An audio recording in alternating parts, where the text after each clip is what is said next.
একদিকে হাসপাতালের trauma care ইউনিটে আহতদের প্রাণ বাঁচাতে চিকিৎসকরা যেমন লড়াই করছেন, তেমনি অন্যদিকে আরেকটা লড়াই করছেন উদ্ধারকারীরাও। ধ্বংসস্তূপের নিচে আটকে আছেন কি আর কেউ? ধ্বংসস্তূপের তলায় প্রাণের খোঁজে নতুন প্রযুক্তির ব্যবহার এনডিআরএফ এর। আমাদের প্রতিনিধি আবির দত্ত রয়েছেন আমাদের সঙ্গে। আবির, এর আগেও আমরা কিন্তু অন্য প্রযুক্তির ব্যবহার করতে দেখেছিলাম, গতকালই দেখেছি গ্রাউন্ড পেনিট্রেটিং রেডারের ব্যবহার, আর আজ থার্মাল ইমেজিং ক্যামেরা।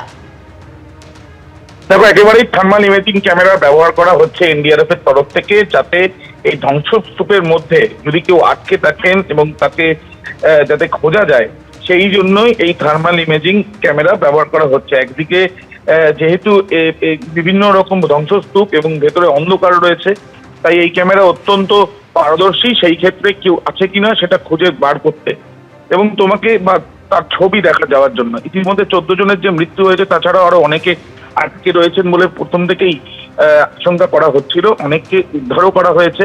কিন্তু এই ক্যামেরার মাধ্যমে তারা চেষ্টা করছেন যে, যেহেতু গতকাল টানা বৃষ্টিও পড়েছে এবং তার প্রায় 2 দিনের কাছাকাছি হলো, তো সেই ক্ষেত্রে খুঁজতে গেলে তাদের প্রযুক্তির উপরে আরো জোর তাদের দিতে হবে এবং সেই অনুযায়ী প্রযুক্তিগত সাপোর্ট নিয়ে তারা এই কিন্তু যে উদ্ধার কাজ, সে উদ্ধার কাজ তারা চালাচ্ছেন, এমনটাই জানা যাচ্ছে এনডিআরএফ সূত্র থেকে।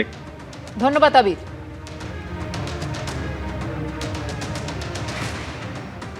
তারাতলা নির্মীয়মান গোডাউনে বিপর্যয়ের ঘটনায় এখনো কিন্তু মৃতের সংখ্যা ক্রমাগত বাড়ছে। একটু আগেও আপনাদের জানিয়েছিলাম 14 জনের মৃত্যু হয়েছে, সংখ্যাটা বদলে গিয়েছে, 15 জনের মৃত্যু হয়েছে বলে জানা যাচ্ছে। সরাসরি আপনাদের হাসপাতাল চত্বরে নিয়ে যাব। এসএসকেএম থেকে সন্দীপ সরকার রয়েছেন আমাদের সঙ্গে। সন্দীপ, আরও একজনের মৃত্যু হলো এই বিপর্যয়ের ঘটনায়। দেখো, সব থেকে মর্মান্তিক হচ্ছে যে একই পরিবারের 6 জন কাজ করতে এসেছিলেন বিহারের মুঙ্গের থেকে। গতকাল মারা গিয়েছিলেন এক কিশোর, তার নাম ঘি কুমার। আজকে তার মৃত্যু হলো তার ভাই মান্নু কুমারের।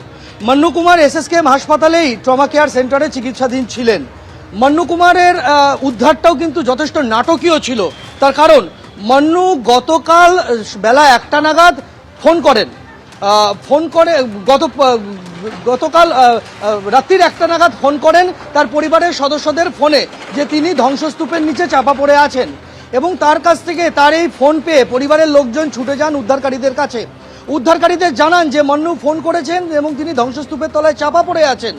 এটা জানার পর উদ্ধারকারীরা ফোনে কথা বলেন মান্নুর সাথে, জানেন যে কোন জায়গায় মান্নু আটকা পড়ে আছে, সেই জায়গায় খোঁড়াখুড়ি শুরু হয় এবং সেখান থেকে জীবিত অবস্থায় মান্নুকে উদ্ধার করে এসএসকেএম এর ট্রমা কেয়ারে আনা হয়েছিল গতকাল।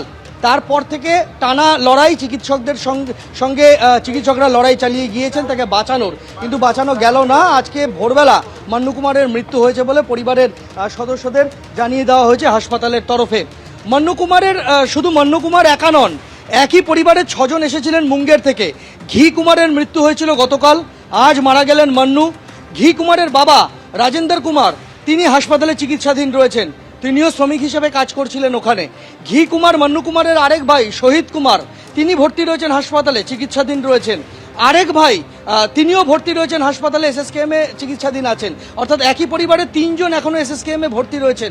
আর চতুর্থ জন শ্রীচন্দ কুমার, তিনি এখনো নিখোঁজ। অর্থাৎ এই পরিবারটি মুঙ্গের থেকে এসে তারা কাজের জন্য, তারাও এক প্রকার পরিযায়ী শ্রমিক, তারা বিহার থেকে কাজ করতে এসেছিলেন পেটের দায়ে বাংলায়, এবং এই পরিযায়ী শ্রমিকের পরিবারের 2 সদস্য, তরুণ সদস্য মারা গেলেন।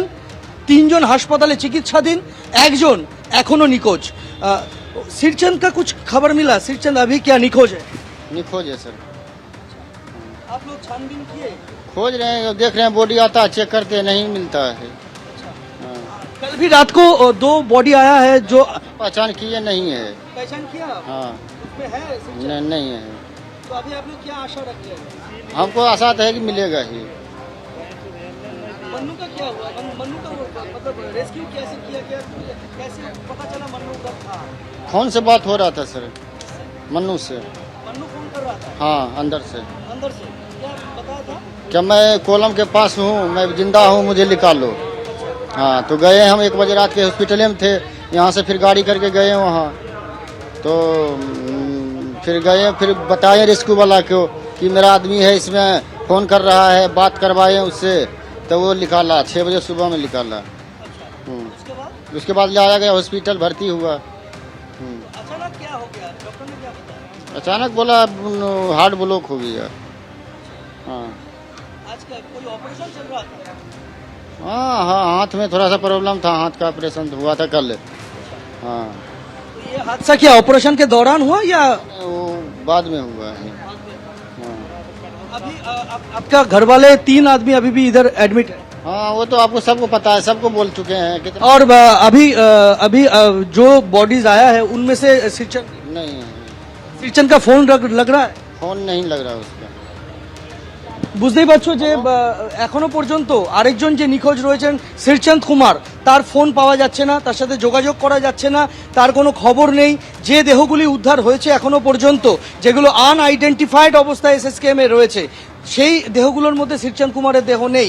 পরিবারের সদস্যরা এখনো আশায় বুক বাঁধছেন যে হয়তো কোথাও আটকা পড়ে রয়েছেন শ্রীচাঁদ, তাকেও উদ্ধার করা যাবে, জীবিত অবস্থাতে উদ্ধার করা যাবে। কিন্তু যাদের উদ্ধার করা গিয়েছে তার মধ্যে দুজনের ইতিমধ্যেই মৃত্যু হয়েছে একই পরিবারের। তারা মুঙ্গের থেকে এসেছিলেন, তারা এক পরিবারের যে 6 জন এসেছিলেন, এই 6 জনের মধ্যে বাবা ছেলে ঘি কুমার এবং রাজিন্দর কুমার চিকিৎসাধীন রয়েছেন।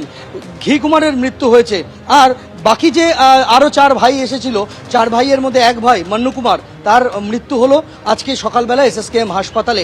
এই নিয়ে মৃতের সংখ্যা বেড়ে দাঁড়ালো 15। এখনও 18 জন চিকিৎসাধীন রয়েছেন এসএসকেএম হাসপাতালের ট্রমা কেয়ার সেন্টারের মধ্যে, যাদের মধ্যে এখনও বেশ কয়েকজনের অবস্থা বেশ আশঙ্কাজনক, এমনটাই বলছেন চিকিৎসকেরা। ভয়াবহ মর্মান্তিক পরিণতি এই মুঙ্গের থেকে আসা পরিবারের। সন্দীপ, ধন্যবাদ।